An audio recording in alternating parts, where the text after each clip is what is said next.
Kita bermohon pada Allah semoga di hari ini kita diberkahi oleh Allah Subhanahu wa taala. Siap jadi penghuni surga? Tidak cukup dengan amin ya. Masuk surga tidak cukup dengan amin, tapi harus disiapkan dengan amal saleh. Karena itu di episode kali ini kita akan belajar tentang satu amalan penghuni surga yang biasa dikerjakan khususnya di waktu-waktu Ramadan. Apakah amalan itu? Kita akan bahas di episode kali ini dan tidak banyak orang mengetahui amalan yang dimaksudkan.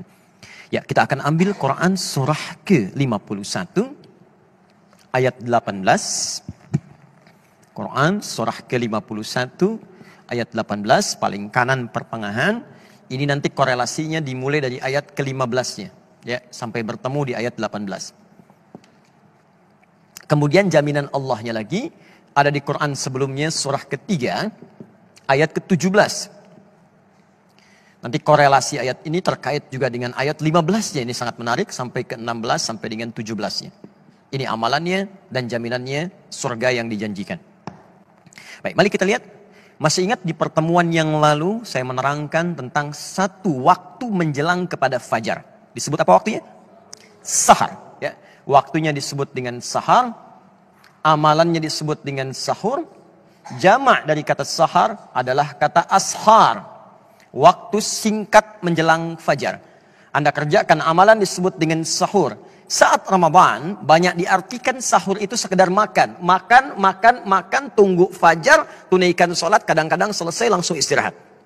Padahal ada rumus dalam Al-Quran yang kalau rumusan ini dikerjakan kata Allah, maka itu penanda bahwa dia adalah, calon ahli surga yang sedang beraktivitas di bumi. Siapa mereka itu? Perhatikan Quran surah ke-51 ayat 18. Wabil ashari hum yastaghfirun. Ada orang-orang penghuni surga itu yang aktivitasnya saat di dunia di waktu sahar. Wabil ashari hum yastaghfirun. Mereka banyak beristighfar kepada Allah Subhanahu wa taala. Istighfar. Siapa mereka ini? Kembalikan ke ayat 15-nya. Innal muttaqina fi jannatin wa uyun. Ada orang-orang takwa yang akan masuk surga, surganya spesial. Jadi orang yang biasa istighfar di waktu sahar itu surganya spesial. Kata Allah, mereka akan tinggal di taman-taman surga. Akhidhina ma atahum rabbuhum. Keunggulan yang kedua, mereka akan langsung mendapatkan kenikmatan surga dari Allah tanpa perantara. Jadi bisa menatap Allah tanpa hijab. Ya, nanti di hari kiamat saat kembali kepada Allah. Nanti ayatnya di Quran surah 75 ayat ke-22 sampai dengan 23. Ya, wujuhun yauma idzin nadhirah. Ada orang yang wajahnya berbinar, gembira sekali. Bukan karena masuk surganya. Ya, bukan karena surganya. Ila rabbiha nadhirah, karena bisa menatap Allah langsung tanpa hijab seketika. Siapa di antara mereka itu?